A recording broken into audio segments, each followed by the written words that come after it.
writing blame on blank pages. Good morning everyone, welcome to my YouTube channel. আশা করি তোমরা সবাই ভালো আছো, সুস্থ আছো। সকাল সকাল বেরিয়ে পড়লাম, এখন যাচ্ছি মাংস আনতে। চলো তোমরা সাথে থাকো, আর আজকে সারাদিন কী কী হচ্ছে সব কিছু দেখতে থাকো, স্কিপ না করে। টাটা। সো চলে এসেছি মাংস নেওয়ার জন্য কাকুটার দোকান থেকে। এখন যাচ্ছি ছাদে, বালতিতে অনেক কাপড় আছে, ছাদে মেলে দেবো, রোদটু নেই। আর চাবিটা আবার নিয়ে আসতে হবে নিচের থেকে। চাবিটা নিয়ে আসি, তারপর কথা হচ্ছে।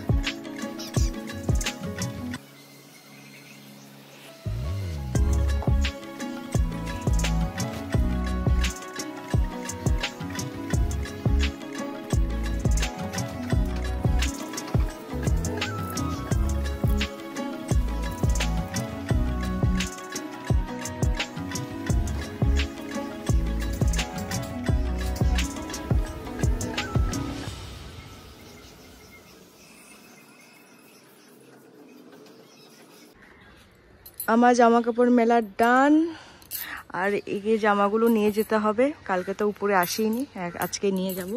আর আকাশের অবস্থা খুবই খারাপ, জানি না রৌদ্র উঠবে কিনা। হাই এভরিওয়ান, আমি তো মাংস নিয়ে বাড়িতে চলে এসেছি। বাড়িতে এসেই শুনেছি যে আজকে রাত্রিবেলা পিকনিক হবে, বাড়ির সবাই মিলে পিকনিক করব, জমিয়ে খাওয়া দাওয়া হবে, সবাই মিলে অনেকদিন পর একসাথে বসা হবে। যাই হোক, চলো এখন আমি লাঞ্চ করব। লাঞ্চে আজকে কি কি মেনু আছে সেটা তোমাদের সাথে শেয়ার করব, তোমরা দেখতে থাকো। আর আজকে পুরো ব্লগটাই দেখবে, কমেন্ট করবে। চলো। সো আজকে লাঞ্চে আছে চিকেন আছে, আর সঙ্গে আছে লাউ দিয়ে ডাল দিয়ে করেছে, আর হলো সঙ্গে রাইস। সো ফাইনালি রৌদ্র উঠেছে ইসলামপুরে 3-4 দিন পর।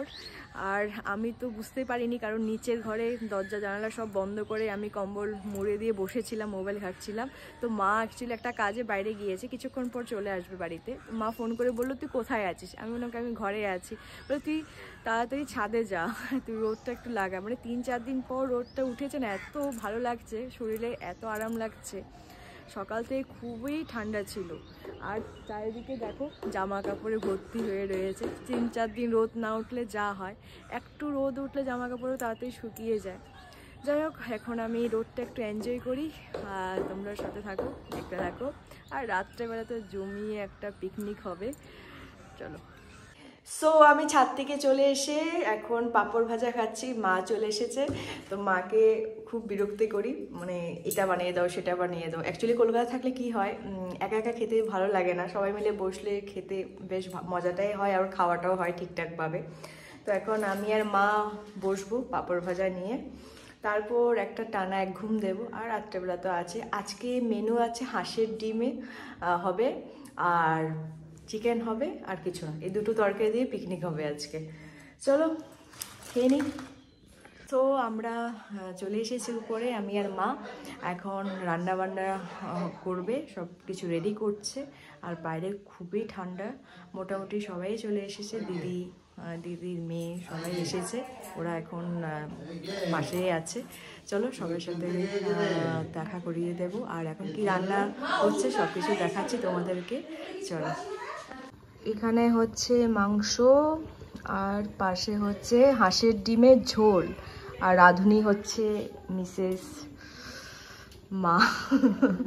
যাই হোক, জমিয়ে রান্না বান্না হচ্ছে, কালার তো বেশ এসেছে। আর সঙ্গে কি রাইস হবে? হ্যাঁ, রাইস, বেগুন ভাজা হবে, হবে।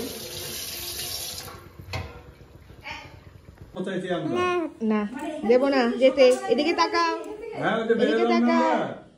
সন্ধ্যায় পৌঁছাইছি, তারপরে কি অনেকদিন আবার বাইক নিয়ে ডিসেম্বরে তো হচ্ছে তোমার ইসের থেকে যেতে হয় তোমার গরমের বাড়ির ওই রাস্তায়।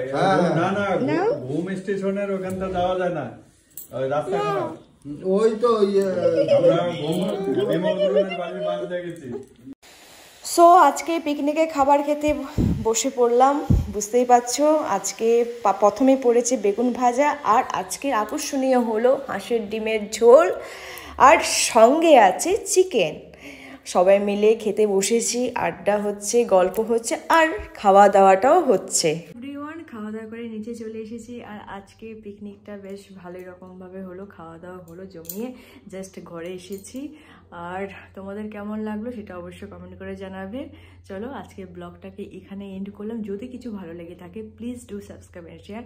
কালকে আবার দেখা হচ্ছে নতুন ব্লগ নিয়ে। টাটা, গুড নাইট, ভালো থেকো।